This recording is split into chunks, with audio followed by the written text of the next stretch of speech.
jóvenes, buenas tardes. Ya escuchar bien al fondo, ¿verdad? Sí, porque yo más es lo que me muevo, porque estoy en mi solo sitio. Mi nombre es Feli Llano, soy médico neumólogo, trabajo en el Hospital 2 de Mayo. ¿Sí? Por ser amigo del doctor Gino Patrón me han puesto esta clase tan fea, que es parasitosis pulmonar. ¿Okay? La idea es empezar con el tema diciéndoles que esto que está acá es lo que menos uno piensa. ¿Sí? Cuando alguien tiene un paciente que tiene algún proceso parenquimal y tiene tos, tiene fiebre, tiene disnea y algunas veces se hacen hasta hemoptisis, lo primero que uno piensa es que el paciente va a tener un proceso parenquimal infeccioso y a la cabeza, lo primero que nos viene a nosotros a la cabeza, en la mente es una neumonía. ¿Sí? En el seminario que yo estaba haciendo en el hospital, le estoy explicando al grupo de alumnos que están en el seminario que un paciente cuando tiene una neumonía de la comunidad, más o menos en la clase lo que ustedes les han comentado, es que al tercer día ya la fiebre debería haber mejorado, la frecuencia respiratoria debería haber mejorado, la frecuencia cardíaca debería haber mejorado, la leucocitosis debería ya estar normal o con tendencia a la normalidad. ¿Qué cosa es lo que ocurre cuando un paciente no mejora al tercer día de estar recibiendo un tratamiento que tiene una neumonía? Pues bien, ahí nosotros tenemos dos posibilidades ante el diagnóstico al que nos encontremos. Uno, que sea una neumonía que no responde, o dos, que sea una neumonía de resolución lenta. ¿Sí? Le comentaba al grupo que una neumonía de resolución lenta, lo que uno tiene que pensar es que probablemente sea un cáncer, que se ha equivocado de diagnóstico. Pero en una neumonía que no responde, en una neumonía cuyo tratamiento no está siendo efectivo, yo tengo tres opciones para pensar y ahí es donde se empieza a abrir el abanico de posibilidades. La primera posibilidad es que estemos ante un germen que sea resistente al antibiótico. ¿Sí? Es lo más fácil de pensar, yo no me equivoqué, el antibiótico es el correcto, es culpa del germen. ¿Sí? Eso de todas, las tres posibilidades debería ser la tercera. Sin embargo, generalmente es la primera que yo suelo pensar. La segunda es decir, ¿sabes qué? Me equivoqué de antibiótico. ¿Verdad? Tengo un paciente que tiene una neumonía, le doy 2 Extraxon y resulta que es una neumonía por un atípico, entonces tengo que cambiarle las Extraxon y tengo que dar un macrolide, por ejemplo. ¿Sí? Me equivoqué de antibiótico, el antibiótico no ha sido el adecuado. Eso es lo segundo que debería de pensar.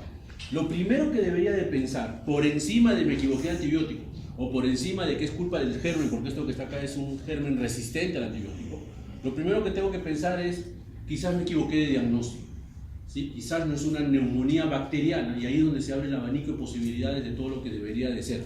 Cuando uno abre ahí el abanico de posibilidades, una de las opciones, dependiendo de quién sea nuestro paciente, es pensar en esto en parasitosis pulmonar, una entidad sumamente rara, no es lo frecuente, ¿sí? No es lo que ustedes más van a ver, sí es lo que van a preguntar en el examen porque yo voy a mandar preguntas, ¿sí? Pero no es lo usual. Entonces, cuando yo hablo de parasitosis pulmonar, primero, antes que nada, por favor, su celular lo apagan o le bajan el volumen, le mandan un mensaje a su pareja y le dicen que son míos, por lo menos por los próximos 60 minutos que va a durar la clase, un poquito menos, 45 les prometo, y 45 minutos están libres y nos vamos todos, ¿sí? Así que apagan su celular. Y lo primero que uno piensa cuando está hablando de parasitosis es pensar qué parásito estamos. ¿Sí? Entonces, la mayor parte de parásitos que van a afectar al pulmón, la mayoría, son helmintos. ¿Qué cosas son los helmintos? Si usted recuerda su clase de microbiología, son aquellos parásitos que tienen forma de gusano. ¿Sí? No son todos, existen una serie de parásitos, pero estos que están acá son los que yo debería de pensar. Los helmintos se dividen en 3 grandes familias, ¿sí? Los céstodes, a la cabeza el equinococo granuloso, ¿sí? Causante de la hidatidosis, los tremátodos, ¿sí? Esquistosomas y paragonimus. Por si acaso nosotros aquí en el Perú tenemos ambas entidades, y si van a Cajamarca, una de las cosas que ustedes van a ver es paragonimus y van a verlo bastante. Y lo otro es nemátodos, ¿sí? Áscares, estronquiloides, que son los dos que nosotros tenemos en nuestro medio. Entonces en el Perú sí existen parásitos, en el Perú sí hay parasitosis. La idea es pensar, ¿qué cosa es parásito? Parásitos son en parte ustedes, ¿verdad? Todos y cada uno de ustedes. Parásito es un tipo de asociación entre 2 seres humanos, ustedes y su papá, que tiene consecuencias nocivas para uno de ellos, su papá pone su bolsillo, ¿verdad? Parásito, ¿ok? La mayor parte de parásitos que afectan el pulmón nuevamente son helmintos, animales invertebrados en forma de gusano, ¿sí? Parásito también puede ser considerado el niño que está dentro de la madre, ¿verdad? Cuando la mujer está embarazada está cargando con un parásito. La mitad de ese niño no es de ella, es del papá, ¿verdad? La mitad que es de ella es la que lo protege ese niño. ¿Sí? Pero ese parásito está protegido, existe una asociación entre ambos seres. Y donde hay consecuencias para uno de ellos, la mujer engorda, ¿sí? Yo conocí a mi señora flaquita, está gorda, vieja, fea, toda canosa, ¿sí? Entonces, eso que es una consecuencia por tener hijos, es parte de ser parasitado, ¿verdad? Entonces, cuando yo estoy hablando de parasitosis pulmonar, nuevamente es una entidad muy poco frecuente, no es un diagnóstico diferencial habitual en la práctica neumológica. Mentira, ningún neumólogo le va a decir, ah, no, yo primero pensé en eso. Eso es mentira. Es lo último que uno piensa, ¿sí? Porque no es usual. Hay elevada prevalencia en algunas áreas de Sudamérica donde esto es frecuente, y tengo que pensar en parásitos. Perú, ¿sí? La selva peruana, hay bastante parasitismo. Sin embargo, no es lo primero que uno piensa, ¿verdad? Uno ve una neumonía, un paciente que viene chiquitos, lo primero que ustedes tienen que pensar y lo primero que tienen que tratar es que esto es neumococo. ¿Sí? Se equivocaron de germen, se equivocaron de diagnóstico, pues bien, lo segundo que tienen que pensar es micosis, que no sé si habrán hecho clases de micosis pulmonar, pero es lo siguiente que tienen que pensar, micosis pulmonar. ¿Sí? Y si con eso no mejora, recién ahí empiezo a abrir mi abanico, y una de las cosas que voy a pensar es parasitismo. Las características climáticas van a facilitar que el parásito supervive en el hábitat donde está viviendo, y a eso hay que sumarle que no solamente son características climáticas, sino deficiencias de medidas higiénicas y control sanitario. Siempre está de moda que hay un brote, ¿verdad? Si lo llama el ministerio de cómo se llama esta enfermedad, Guillain-Barré, ¿verdad? Un brote, ¿verdad? Y ya salió la prensa a decir, ¿qué hace el ministerio con el Guillain-Barré? ¿Verdad? Lo que nadie ha puesto a evaluar es que el Guillain-Barré que está ocurriendo en el norte del Perú es consecuencia del fenómeno del Niño y el mal proceso de reconstrucción que ha habido. Si ustedes han ido al norte del Perú ahora último, ¿sí? Yo vengo hace un mes más o menos, estaba en el norte, estaba en Chiclayo, todavía hay gente que no tiene agua, todavía hay gente que no tiene desagüe, ¿verdad? Lo fácil es echarle la culpa al Ministerio de Salud, ¿verdad? Los médicos allá no saben diagnosticar. Lo que pasa es que ahora todo el mundo piensa en Guillain-Barré. El primer paciente estoy segurísimo que nadie pensó en Guillain-Barré porque no es lo clásico.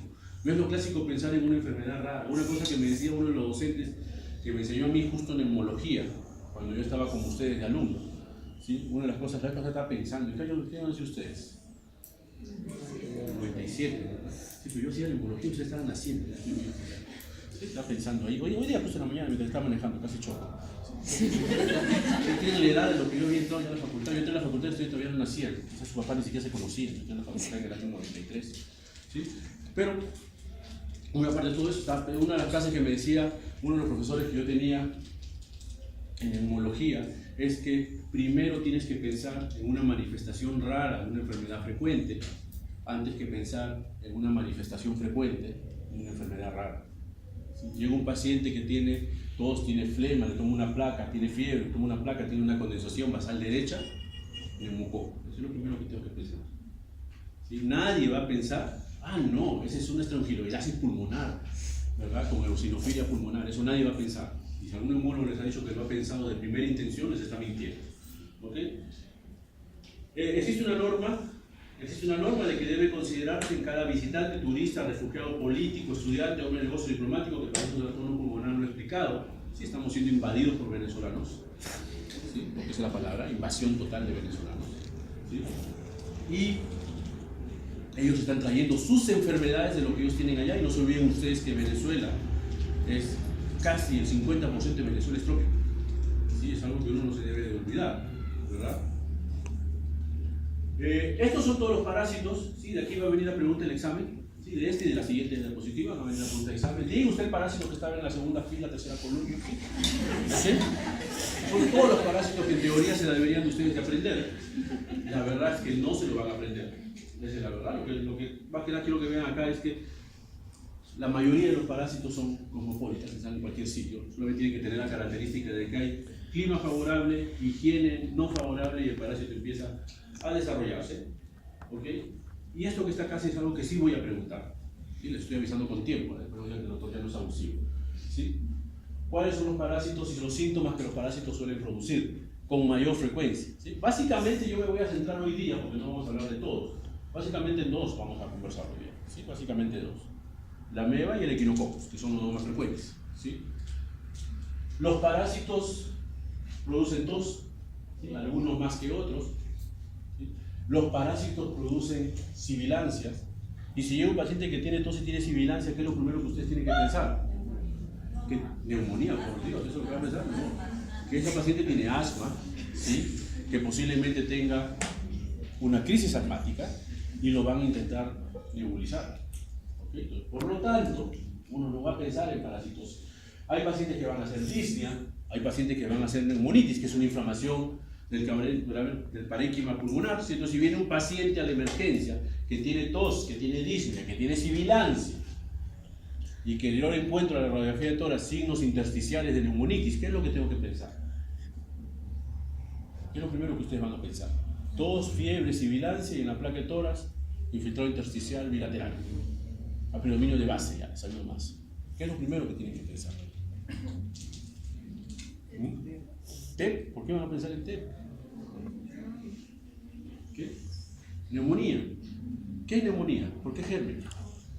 Neumococo. ¿Cuál? ¿Neumococo? ¿Qué? ¿Neumococo es el patrón intersticial? Neumonía por atípico. ¿Qué germen es el que tiene que pensar? Micoplasma. Ese es lo primero que tengo que pensar, ¿verdad? Este paciente haciendo una neumonía por un atípico que es secundario a micoplasma, posiblemente le voy a dar un macrólido. Ninguno de ustedes le va a dar albendazol a ese paciente. ¿Sí?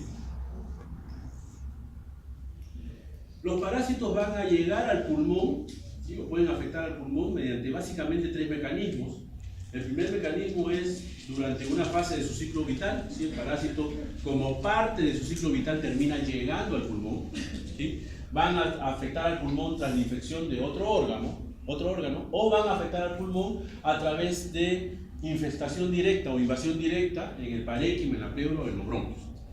¿Okay? Como parte del ciclo, por ejemplo, lo voy a tener en el ascaris. Como parte de infección de otro órgano que ha llegado ahí, por ejemplo, lo voy a tener en la ameba, ¿sí? La ameba hepática, que va a afectar al hígado y va finalmente comprometer el pulmón. Y como por invasión directa, por ejemplo, el quistidatídico. ¿Sí? Entonces, cada uno de esos son mecanismos diferentes por los cuales el parásito va a llegar a entrar al pulmón. En algunas parasitosis, lo que yo voy a encontrar es, cuando tengo un paciente inmunodeprimido, independientemente cuál sea este, pero básicamente VIH, ¿sí? Tengo que, cuando estoy pensando en parásitos, toxoplasma y cristoforídeo, en el hospital hemos tenido el caso de toxoplasma, el caso lo íbamos a publicar, no sé finalmente qué pasó. ¿Sí? Síndrome de Leffler, ¿saben lo que es síndrome de Leffler, verdad? Aquel paciente que hace eosinofilia, que hace sibilancias, ¿sí? Que hace neumonitis, ese es síndrome de Leffler. Ahí, por ejemplo, yo voy a tener a Ascaris, a la sortinoide, como los dos más frecuentes. Absceso pulmonar, la ameba, ¿sí? Que también hemos tenido casos en el hospital, y el Echinococcus granulosus. Y nódulo o masa pulmonar, básicamente el quistidatídico. ¿Sí? Entonces yo voy a tener diferentes presentaciones en los pacientes, y estos pacientes, según lo que yo vea, me van a ayudar a poder encontrar las causas. Les dije, voy a hablar básicamente de 2 parásitos, ¿sí? De ameba y de atidosis pulmonar. ¿Okay? ¿Qué cosa es la ameba? La ameba es una enfermedad más o menos frecuente en el Perú, ¿sí? El 50% de las personas que viven en Huancayo teóricamente están infectados por ameba, ¿sí? La prevalencia va bajando. En Lima, más o menos, un trabajo que se hizo, que lo hicieron en el hospital de Politunano, más o menos la prevalencia en Lima, que ellos encontraron en un 3% de personas que tenían amebiasis, ¿sí? Es un trabajo más o menos del año 2012. La ameba es un tipo de parasitosis que es producida por la entameba histolítica, ¿sí? La entameba histolítica tiene 2 morfologías. La primera es la del trofozoito, que es la que produce la enfermedad, y la otra es la del quiste, que es la que está afuera en el ambiente y que es culpable de que yo me esté contagiando. La ameba es un parásito, contrario a otros parásitos. La ameba es uno de los pocos que puede resistir bajas temperaturas, que puede vivir en un medio húmedo y que puede estar en estado quístico, vegetativo, por decirlo de algún modo, meses, semanas, meses inclusive, ¿sí? Se transmite a través de transmisión fecal-oral, ¿sí? Higiene. El problema básicamente con la ameba es higiene, y el ser humano, nosotros somos el principal reservorio, somos los culpables de que todavía exista el ameba histolítica en el mundo. La amebiasis básicamente es una infección parasitaria intestinal, ¿sí? La amebiasis extraintestinal, la que está por fuera de los intestinos, que ya de por sí es rara, tiene varias presentaciones. La más común es la hepática, ¿sí? Del colon, normalmente, la entamedia histolítica pasa al hígado a través de la circulación porta y va a producir en el hígado grandes quistes, abscesos hepáticos. Estos abscesos hepáticos pueden romperse y van a provocar una fístula bilio-bronquial o hepatobronquial, ¿sí? No se olviden ustedes que lo único que separa el hígado del pulmón es el diafragma, ¿ok? Y si ustedes se acuerdan de su anatomía, ese curso que llevaron hace un siglo, ¿verdad? ¿Sí? Porque yo pregunto y nunca nadie se acuerda. Y hace un siglo llevaron anatomía. Si ustedes se acuerdan de su anatomía, el diafragma, ¿cuántos pilares tiene? 3 pilares. ¿Cuáles son? El cardiofrénico. ¿Cuáles son? Ahí empezaron los problemas, ¿verdad? Sí, 3. El anterior, el posterior y el intermedio o lateral. Y los 3 pilares se mezclan y se terminan uniendo en un circulito que tengo en el centro, entre comillas, que es por donde va a pasar, ¿qué cosa? El esófago. El esófago no. La aorta, ¿sí? Lo del esófago son otros huequitos aparte. Por ahí pasa, ahí se unen los 3 pilares, se va a unir la aorta, ¿sí? Esos 3 pilares son como 3 hojas de papel. Yo tengo un cuaderno, tengo 3 hojas de papel y las 3 las voy a juntar en un solo lado. ¿Sí? Cada una está naciendo de una punta, las junto en un solo lado. Definitivamente, si yo todo lo pongo dentro de un área, va a haber un espacio en donde va a haber zonas en donde no haya papel. ¿Sí? Lo mismo ocurre en el diafragma. El diafragma tiene una forma de cúpula, ¿sí? Una forma media convexa, y en donde hay zonas en donde no hay músculo, ¿sí? Obviamente, como la parte abdominal normalmente no tiene nada de líquido, excepto el escaso líquido peritoneal, eso se entremezcla con el escaso líquido pleural que nosotros tenemos y uno no tiene mayores molestias. ¿Qué cosa es lo que ocurre cuando hay un absceso hepático? Este absceso hepático se rompe y la pus empieza a irse hacia el pulmón, a través del diafragma.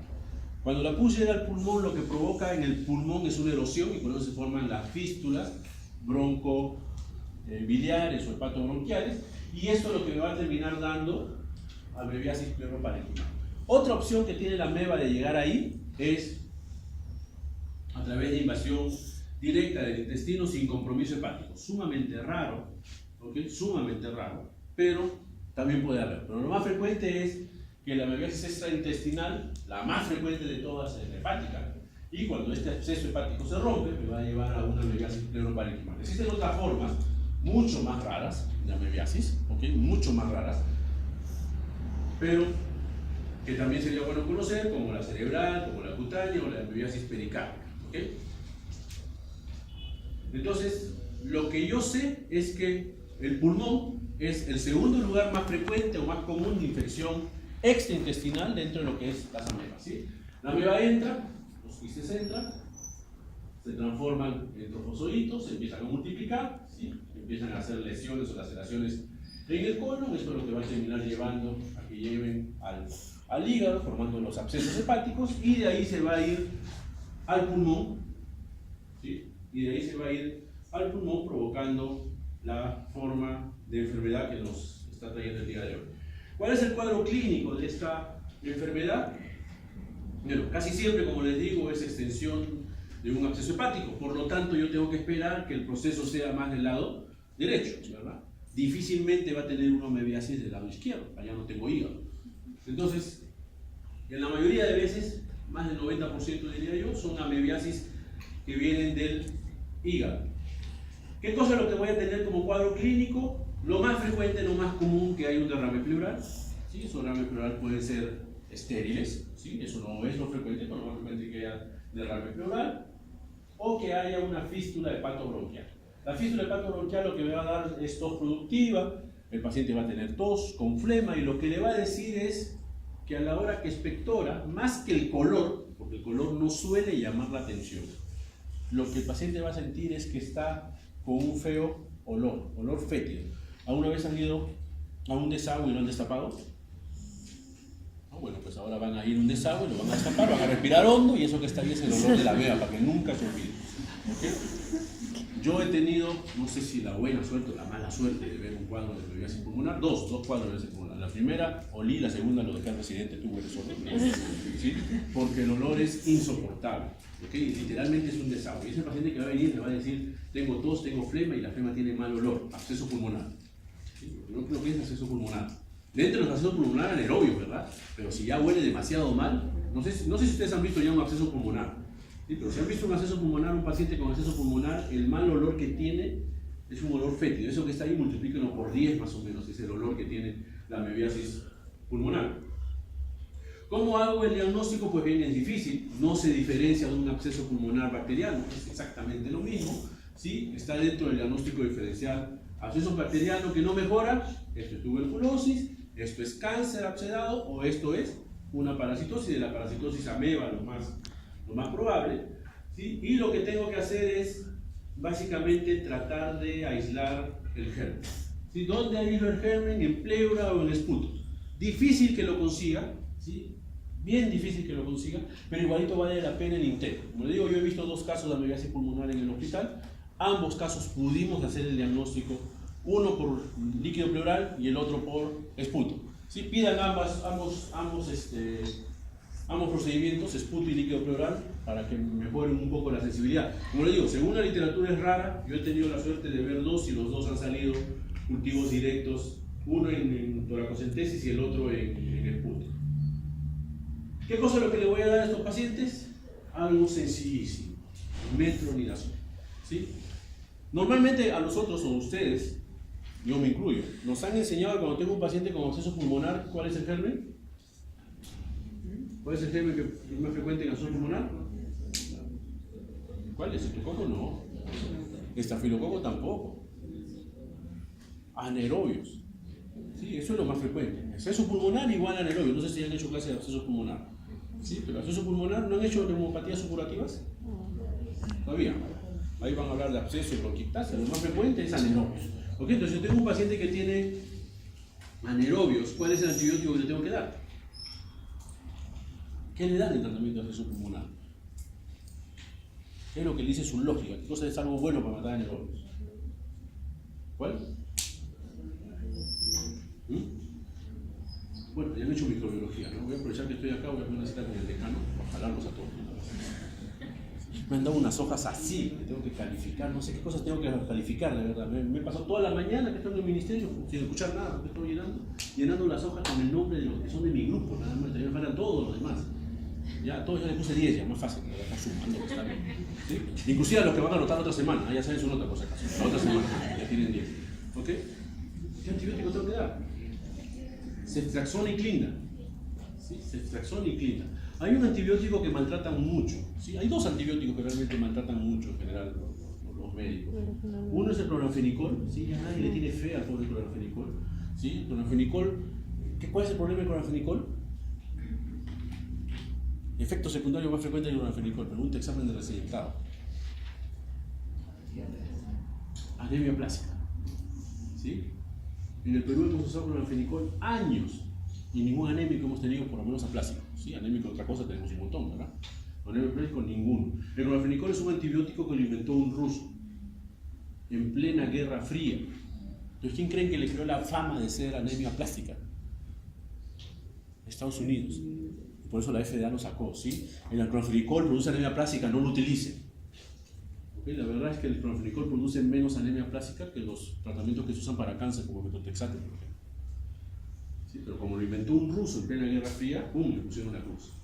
Y el otro antibiótico que no suelen recetar mucho es este amigo, metronidazol. ¿Sí? El metronidazol es un antibiótico, ¿verdad? ¿Sí? Por alguna razón está como un antiparasitario. Es el único antibiótico que funciona como antiparasitario. ¿Sí? Pero es un excelente antibiótico que tiene una concentración en el pulmón más alta inclusive que la clindamicina. ¿Sí? Tanto así que hace un par de años salió un artículo que proponía en absceso pulmonar dejar de dar clindamicina, cuya concentración en el pulmón no es tan alta, y pasar a usar este amigo que es el metronidazol. ¿Sí? Entonces, si tienen un absceso pulmonar y no saben si es por tuberculosis, si no saben si es por anaerobio, no saben si es por parásitos, usen metronidazol, que también tiene algún efecto bactericida en el caso de tuberculosis. ¿Sí? Es un antibiótico muy interesante el metronidazol. Se puede dar vía oral, se puede dar vía endovenosa, y es el tratamiento de elección en el caso de las amebas. Otros son estos ya antiparasitarios, el tinidazol. Sí, esos son básicamente el tratamiento de las amebas. ¿Sí? Nuevamente, la ameba es un parásito intestinal, así que una forma también de hacer diagnóstico, no se vayan a olvidar, es con un examen directo de heces. ¿Sí? Yo también hago el diagnóstico. Idealmente, a propósito del siguiente parásito que vamos a hablar, idealmente todo paciente que tiene un absceso pulmonar deberíamos pedirle una ecografía abdominal. Todo paciente que tiene un absceso pulmonar deberíamos pedirle una ecografía abdominal de inicio, que quizás en el 90% nos salga la ecografía abdominal negativa, porque los abscesos son más bacterianos, pero nos puede ayudar para dos abscesos pulmonares, para el anterior que hemos visto, que es la ameba, la amebiasis pulmonar, y para este otro que es la hidatidosis pulmonar. ¿Sí? El parásito más conocido por todos nosotros, de esto sí hay un montón de trabajos, ¿sí? Es el resultado de la infección del pulmón, o del contagio del pulmón, de formas larvarias del Echinococcus. El ser humano, no hay que olvidar que no es un hospedero definitivo, es un hospedero intermedio, ¿sí? De casualidad el ser humano se contagia, diferente de la ameba. ¿Sí? La ameba nosotros hacemos que se mantenga la prevalencia alta de esta enfermedad, aquí no. Está considerada como una enfermedad zoonótica de distribución mundial, no es una exclusividad del Perú, está en todo el mundo esta enfermedad. ¿Qué cosa es lo que ocurre con el Echinococcus? Pues bien, yo tengo el quiste, que es el culpable, pasa normalmente al perro, que es el huésped definitivo, y el perro elimina a través de las heces este parásito que va al huésped intermediario, que es generalmente la oveja. ¿Sí? Esa es la lógica y la etiología que nosotros nos enseñaron cuando estábamos haciendo el curso de microbiología, y ese es un ciclo que se repite y se repite y se repite, y en algún momento pasa al hombre. ¿Sí? El hombre se comporta igual que la oveja. ¿Sí? No somos más que un rebaño, ¿verdad? Todos juntitos han venido a casa. Un rebaño, ¿ok? Nos comportamos igual que una oveja, que terminamos siendo huéspedes intermedios de esta entidad que es la hidatidosis. La hidatidosis va a entrar por el intestino, ¿sí? Igual que el anterior, y es así, inevitablemente, a través de circulación porta, llega al hígado, ese es inevitable, y a través del hígado es que llega al pulmón. ¿Ok? No existe hidatidosis pulmonar sin compromiso hepático, o sin haber pasado, mejor dicho, por el hígado. Sí puede haber hidatidosis pulmonar con ecografía hepática normal, eso sí puede haber. Lo que no va a existir es hidatidosis pulmonar sin que el germen o el parásito haya pasado por el hígado. Diferente del entameba, ¿verdad? El entameba hasta en un 90% pasa por el hígado, pero hay un pequeño porcentaje, 5-10%, que no requiere pasar por el hígado, directamente del colon se va al pulmón. Aquí no, aquí sí tiene que pasar por el hígado sí o sí, porque todas terminan concentrándose en el hígado, y de ahí se van a ir al pulmón. ¿Ok? Es un trabajo que es del año 2005. No es un trabajo, esta es la fuente del MINSA, ahorita lo voy a hacer el trabajo, esta es la fuente del MINSA para el año 2005, que es lo último que hay sobre hidatidosis pulmonar en el Ministerio de Salud. Es algo bien curioso. Tiene una enfermedad sumamente frecuente en Perú. Lo último dato que existen son del año 2005. ¿Sí? Por regiones, más frecuente es gente que proviene de la sierra, ¿sí? Y de todos los que viven en la sierra, lejos más frecuente es Sierra Central. Eso es lejos más frecuente. Y en sexo no hay mucha diferencia. Aparentemente es más frecuente en mujeres, pero de verdad no hay mucha diferencia con respecto al sexo desde el punto de vista estadístico. ¿Sí? Lo que sí es que la mayoría vienen de la sierra. Por si acaso, no es exclusividad de la sierra. Hay hidatidosis en la costa, hay hidatidosis en la selva. ¿Sí? Es una enfermedad cosmopolita, ¿sí? No es una exclusividad solamente de la sierra. En el hígado yo voy a encontrar alteraciones hasta en un 70% de los casos. Nuevamente, no existe otro modo de pasar que no sea a través del hígado. Pero en una ecografía no necesariamente yo voy a ver compromiso hepático. ¿Okay? Entonces, en un 70% de los casos va a haber compromiso hepático, lo más frecuente es que sea compromiso del lado del lóbulo derecho del hígado, ¿sí? En el pulmón, la frecuencia no es tan rara. 1/3 de los pacientes que hacen hidatidosis pulmonar, o sea que el germen entra a su cuerpo, 1/3 van a terminar haciendo hidatidosis pulmonar. En el 60% de los casos, el problema es pulmón derecho, ¿sí? Pero existe un porcentaje que se va al otro lado, ya sea bilateral, 13%, o ya sea exclusivamente izquierdo, la diferencia, ¿sí? Que más o menos es 25%. ¿Sí? ¿Cómo hace para ir el quiste hidatídico del pulmón derecho al pulmón izquierdo? ¿Cómo creen ustedes que hace el quiste hidatídico para ir del pulmón derecho al pulmón izquierdo? Uno es que se rompa, ¿sí? Una posibilidad es que se rompa. ¿Cuál es la otra? Créanme, que se rompa no es lo más frecuente. ¿Cuál es la otra posibilidad?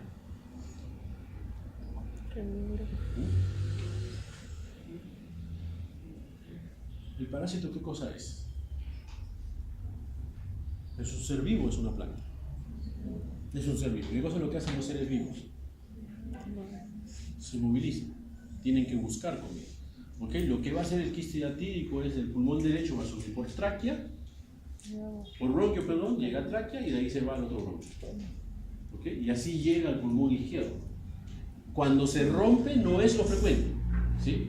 Pero también puede ocurrir, ¿okay? Que se rompa. Pero lo más frecuente es por el otro lado que lo estoy diciendo. Por eso inclusive hay algunos pacientes que les van a decir que tienen como parte del síntoma tos, que van a tener expectoración salada, y ustedes van a decir, quiste hidatídico roto, van a tomar la placa y el quiste hidatídico está enterito.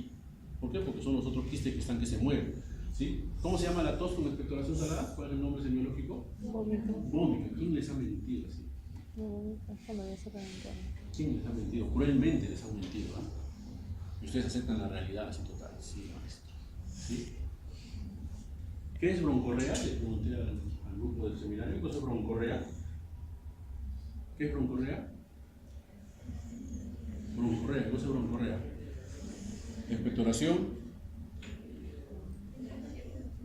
Expectoración independientemente, blanca, amarilla, verde, mucosa, más de 200 o 250 mililitros. Muy bien, eso es lo que dice el SULOS.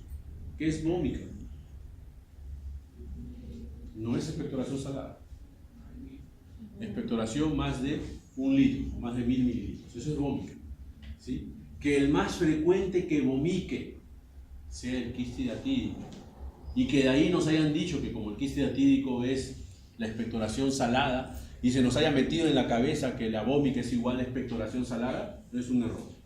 ¿Okay? Vómica, senso estricto desde el punto de vista semiológico respiratorio, es expectorar más de 1 litro.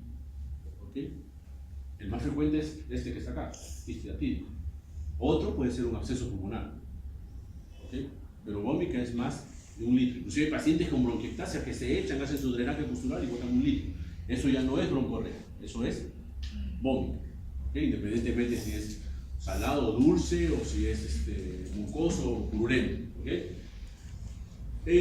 ¿Cuál es el cuadro clínico de un paciente con hidatidosis pulmonar? Lo más frecuente es que sea asintomático, el paciente ni cuenta se da. Empieza a dar síntomas conforme haya aumentado el tamaño del parásito y o se haya complicado, o sea, se haya roto. Recién ahí voy a tener síntomas. ¿Cuáles van a ser los síntomas? Esputo hemoctóico, tos, disnea cuando es muy grande, no se olviden que se está comprometiendo el pulmón derecho, que más o menos representa el 60-65% de la función pulmonar, dolor torácico cuando se ha roto y fenómenos alérgicos. El primer quiste hidatídico que yo vi, lo vi cuando estaba de alumno, como ustedes. No haciendo el curso de neumología, uno tiene mala suerte, ¿verdad? Cuando hace el curso de neumología no hay neumonías, no hay parasitosis, no hay micosis pulmonares, hay tuberculosis y tuberculosis y tuberculosis y de vez en cuando un asma, ¿verdad? Y otra vez tuberculosis y tuberculosis. Uno tiene la mala suerte, ¿sí? Yo lamentablemente me gusta la neumología desde hace bastante tiempo, desde que era alumno me gusta la neumología, y sí que me paraba metiendo en el verano a consultorio de neumología en el Hospital Cayetano Heredia, el pregrado Cayetano, ¿sí? Ya hasta me querían votar y por eso me fui a hacer residencia a otro lado. Sí, se molestaron conmigo, ¿eh? No me hablaron 3 años, no me hablaron mis grandes maestros, 3 años, no, tú te has ido a San Marcos, no me hablaron 3 años. Tuve que terminar, llevar mi título y ya recién allí me pusieron a hablar conmigo. ¿Sí?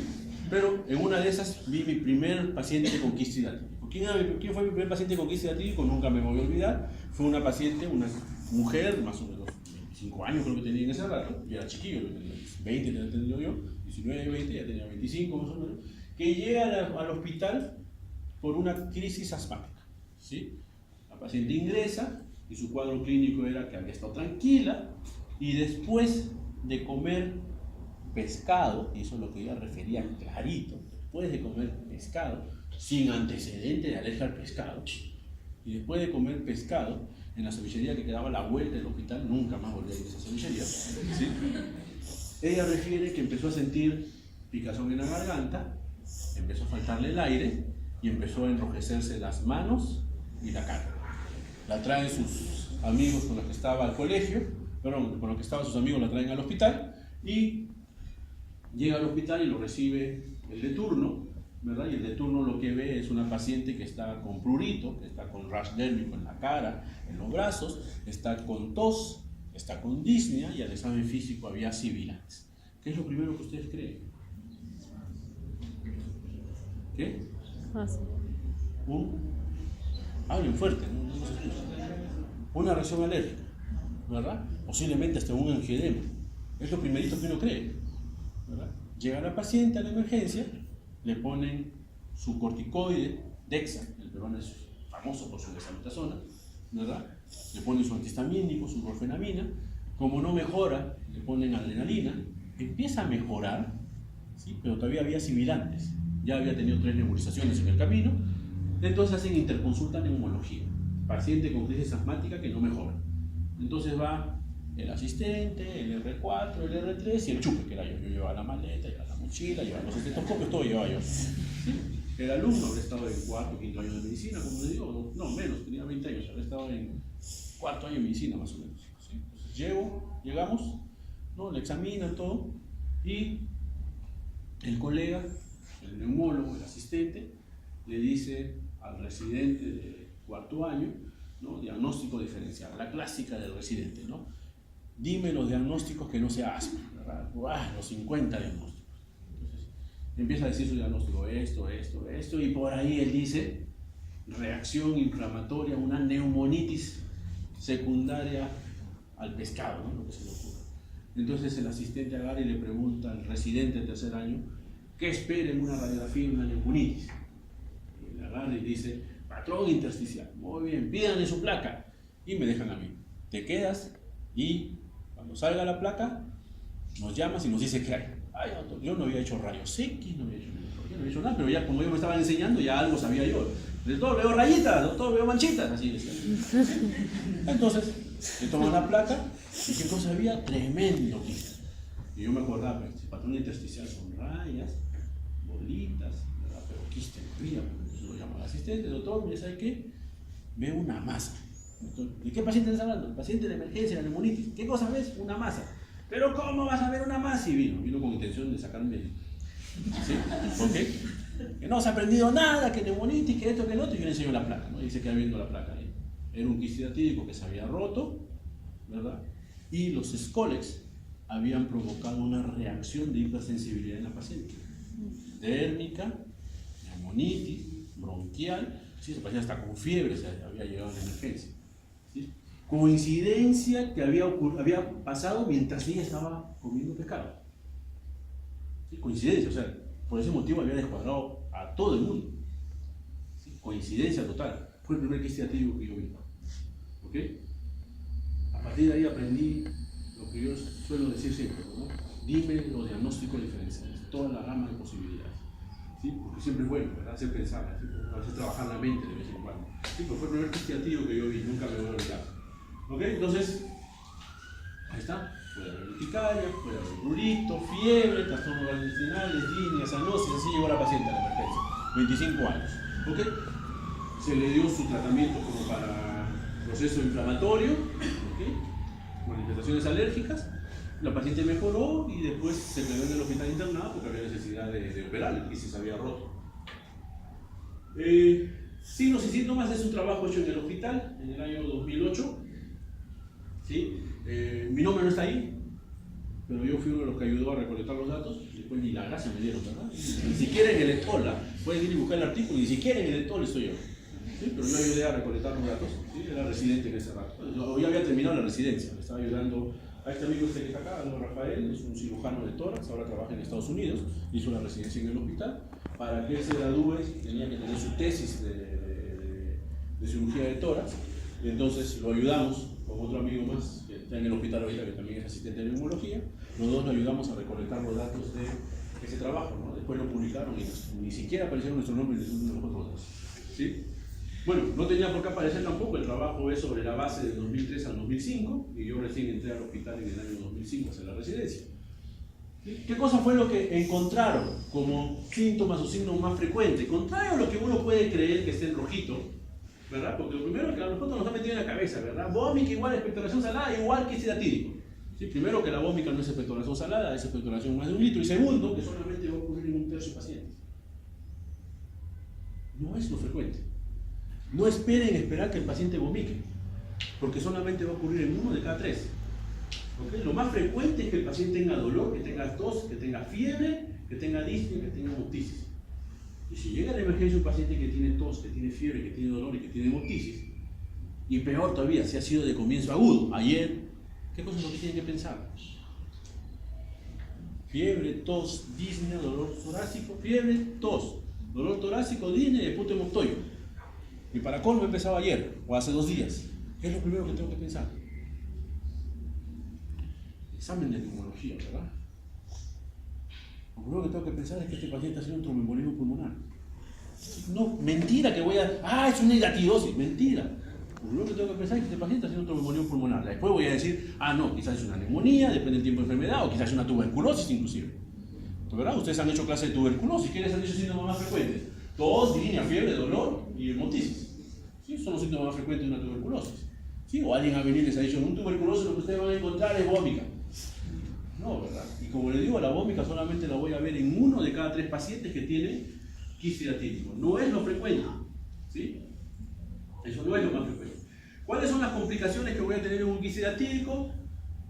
La ruptura del quiste. Ese es el problema. ¿Sí? Yo tengo un paciente que tiene un quiste hidatídico, dice la literatura que el quiste hidatídico más o menos crece 5 centímetros por año. ¿No? Eso es lo que dice la literatura. Y va a llegar un momento donde se va a romper. ¿Okay? Cuando se rompe puede producir hipersensibilidad, inclusive puede producir shock anafiláctico, porque los stolets y las sustancias que están dentro del quiste hidatídico van a producir ese tipo de reacciones.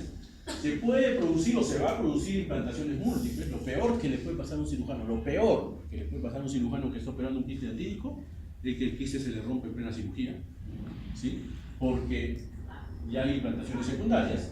O el quiste se puede infectar secundariamente, lo que se va a traducir en un absceso pulmonar.